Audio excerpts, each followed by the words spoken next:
कामयाबी। सिंध के माहौल से इस तरह से आगे निकलना एक जज्बे के साथ, तो आपके पेरेंट्स ने क्या मतलब इस सिलसिले में किरदार अदा किया? बिल्कुल, मेरे फादर जो थे वो उनको बहुत शौक था, खासतौर पे फैमिली में मैं ही ऐसी थी जो बहुत ज़्यादा इन चीज़ों में इन्वॉल्व। लेती थी इंटरेस्ट, और उन्होंने मुझे फुली सपोर्ट किया। पाकिस्तान का कोई शहर जहाँ पे गेम्स हो रहे हैं या किसी हवाले से, मैं किसी एक्टिविटी के हवाले से जा रही हूँ, कभी मुझे नहीं रोका कि अकेली जा रही हो या खुदा न खास्ता बाहर का माहौल ऐसा है, क्योंकि हम लोगों ने भी उनके एतमाद को कभी ठेस नहीं पहुँचाई। तो यही वजह होती है कि अगर हम लड़कियाँ अपने माँ बाप के एतमाद के साथ चलें आगे, उनके एतमाद को ठेस ना पहुँचाएँ, तो मेरे ख्याल में माँ बाप हमें पूरा भरोसा भी देते हैं और पूरी परमिशन भी देते हैं, और आगे हमारे अंदर जो खूबियाँ होती हैं उनको देखते हुए हमें सपोर्ट मिलती है। अच्छा नुसरत, वालिदा के ज्यादा करीब थी कि वालिद के आप?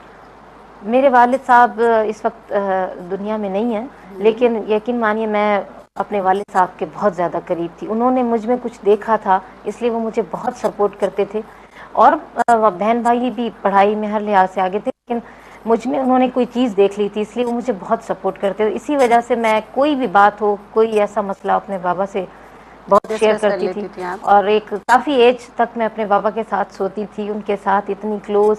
लेकिन फिर शादी से कुछ अर्सा पहले उनकी डेथ हो गई, और फिर अब तो यकीन मानिए कुछ होता है ना, कहते हैं किसी भी बाल को खींचो तो हर किसी में ही तकलीफ होती है, लेकिन माँ बाप के लिए कोई एक औलाद ऐसी होती है जिसको बहुत ज़्यादा चाहते हैं। माँ के हवाले से भी मैं खुशनसीब रही कि माँ ने मुझे ही बहुत ज़्यादा, माँ के ज़्यादा क्लोज़ रही।